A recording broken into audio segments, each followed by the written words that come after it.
ጋሽ ነው ያለችው ማለት ነው። ይብን ጽናትን ወደ ውጭ ላይ አግኝታት ወደ ኪራ ጋር ወስዳት ነበረ። ከኪራ ጋር ወስዳት ራሱ በቃ ሁለታቸው በጣም የሆነ ይጨቃጨቃሉ። ጽናትና ኪራ ሲጨቃጨቁ ትሰማለች መራዊት። እናንተ በቃ አሁንም ይሄ ጭቅጭቃችሁ መቼም አያልቅም፣ የጭቅጭቃችሁ አሁንም አያልቅም እንዴ? መሆናችሁ ነው እንዴ? በቃ እንደ ትልቅ እስኪ ሆኑ በማለት ትናገራቸዋለች።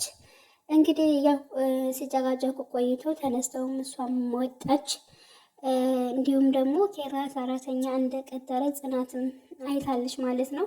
የተቀጠረችው ሰራተኛ ግን ያው ቤት የላከቻት ነው የሚመስለኝ ለመሰለል ማለት ነው። ምክንያቱም ስለ ኪራ፣ ስለ ጽናት እንዲሁም ደግሞ ስለ መራዊት ደግሞ በስልክ እያወራች ነው። ቀጭን፣ ወፍራም፣ አጭር እያለች በቃ የተለያዩ ነገሮችን እየሰጠች ስታወራ ነበር። እንዲሁም ደግሞ ጽናት ወደ ኩሽና በምትሄድበት ሰዓት ያው ተዋውቃት ነበር። ስለማን ነው የምታወሪ ብላም ጠይቃት ነበር። ስለምንም አይደለም ዝም ብዬ ነው ሳወራ የነበረው በማለት ትመልስላታለች።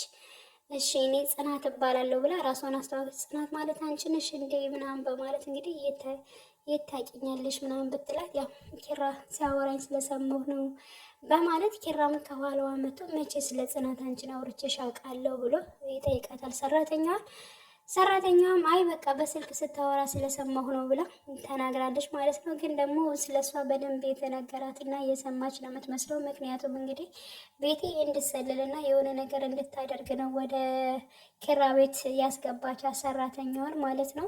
በዚህም ደግሞ ያው ጽናት ጠርጥራለች። ኪራ ግን ምንም ያወቀው ነገር የለም። መራዊት ሌላ ነገር ፈጥራለች።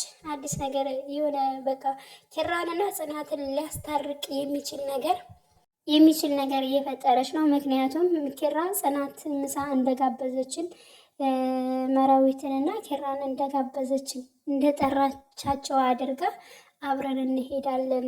ስለዚህ እኔ እሺ ብዬህ እንደመጣሁት ከናዝሬት እሺ ብዬህ እንደመጣሁት አንተም ደግሞ እሺ ብለኝ ደግሞ አብረን መሄድ እንችላለን። ስለዚህ እኔ ያንተን ሀሳብ እንዳከበርኩኝ አንተም ደግሞ የኔን ሀሳብ ማክበር አለብኝ ብላለች ማለት ነው።